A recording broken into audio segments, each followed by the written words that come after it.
Friends, अगर आपने भी अभी तक फिजिक्स में कुछ नहीं पढ़ा है और आप चाहते हैं कि 2 महीने में फिजिक्स में 70 में से 70 मार्क्स कैसे मिलें, तो ये वीडियो आपके लिए वेरी वेरी इंपॉर्टेंट है। क्योंकि हम आज देख रहे हैं very very very important question series का पार्ट 8 देख रहे हैं। मैं आप लोगों को इन 2 महीने में मोस्ट से most important question, numerical, definition और आपके मोस्ट इंपॉर्टेंट ऑब्जेक्टिव बताऊंगा। यानी कि फुल तैयारी आपकी कराई जाएगी फिजिक्स की। तो आपके लिए तो चलिए हम आज का इस वीडियो में 3 मोस्ट इंपॉर्टेंट क्वेश्चन देखेंगे, जो आपके लिए वेरी वेरी इंपॉर्टेंट होगा बोर्ड एग्जाम के लिए, बोर्ड एग्जाम 2026। तो हमारा आज का क्वेश्चन है कि सेल का विद्युत वाहक बल किसे कहते हैं। दूसरा हमारा क्वेश्चन बनता है कि सेलों का टर्मिनल विभवांतर किसे कहते हैं। और तीसरा क्वेश्चन बनता है कि सेलों का आंतरिक प्रतिरोध किसे कहते हैं। लेकिन उससे पहले मैं अपने छोटे भाई और बहनों को ये भी बता देना चाहता हूँ कि ये जो आपके लिए ये क्वेश्चन है, ये आपको 3 नंबर या 1 नंबर में मिलेंगे बोर्ड एग्जाम में देखने के लिए। फिर भी एक कम नंबर के क्या से हैं तो क्या, लेकिन आप लोग इसे जरूर पढ़िएगा। तो हमारा आज का पहला क्वेश्चन क्या है कि सेल का विद्युत वाहक बल किसे कहते हैं, विद्युत वाहक बल किसे कहते हैं। तो चलिए इसको सिंपल शब्दों में समझ लेते हैं कि एकांक आवेश को पूरे परिपथ में प्रवाहित करने पर सेलों द्वारा दी गई ऊर्जा को विद्युत वाहक बल कहते हैं। यानी कि कोई परिपथ है, उसमें एकांक आवेश को प्रवाहित किया जाता है, तो सेलों द्वारा जो दी गई ऊर्जा होती है, यानी कि सेल द्वारा जो ऊर्जा दी जाती है, उसी को हम क्या कहते हैं, विद्युत वाहक बल कहते हैं। सिंपल शब्दों में कि कोई परिपथ है, उसमें आवेश को प्रवाहित किया जाता है, तो जो सेलों द्वारा ऊर्जा दी जाती है, सेलों द्वारा दी गई ऊर्जा को हम क्या कहते हैं, विद्युत वाहक बल कहते हैं।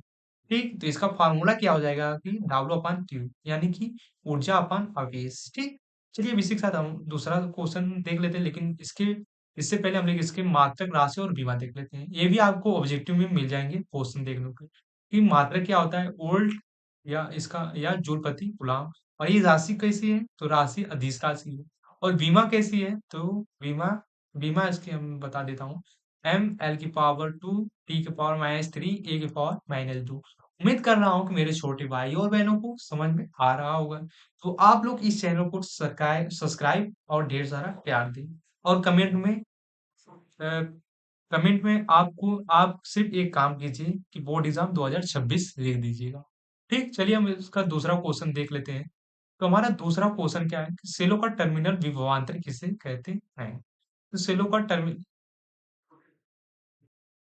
तो हमारा दूसरा क्वेश्चन है क्या कि किसी सेलों का टर्मिनल विभवांतर किसे कहते हैं। कि किसी दो टर्मिनलों के मध्य आवेश को प्रवाहित करने पर सेलों द्वारा किया गया कार्य जो होता है, उसी को हम क्या कहते हैं, सेलों का टर्मिनल विभवांतर कहते हैं। यानी कि कोई हमने यहाँ पर सेल ले लिया, इसके सिरों पर टर्मिनल लगा दिया गया, और इसमें जब एकांक आवेश को प्रवाहित किया जाता है, तो जो सेलों द्वारा किया गया कार्य होता है, उसी को हम क्या कहते हैं, टर्मिनल विभवांतर कहते हैं। उम्मीद कर रहा हूँ कि ये भी मेरे छोटे भाई और बहनों को समझ में आ गया होगा। चलिए इसी के साथ हम तीसरा क्वेश्चन देख लेते हैं। हमारा तीसरा क्वेश्चन है कि सेलों का आंतरिक प्रतिरोध किसे कहते हैं। ये तो वेरी वेरी इंपॉर्टेंट है, क्योंकि ये 5-6 बार पूछा गया है सिर्फ एक सेट में। सिर्फ एक सेट का मतलब ये सिर्फ एक वो, यानी कि एक साल में 6 बार पूछा गया है क्वेश्चन। ठीक, तो ये आपके लिए वेरी वेरी इंपॉर्टेंट हो जाता है।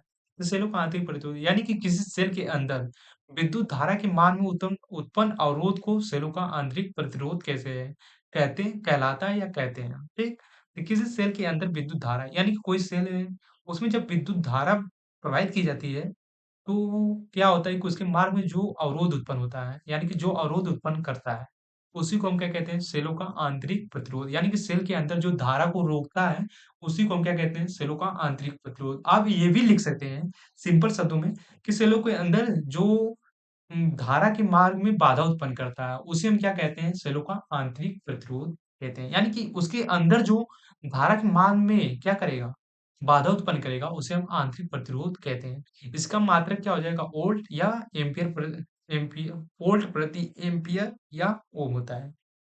तो उम्मीद कर रहा हूँ कि मेरे छोटे भाइयों और बहनों को समझ में आ रहा होगा।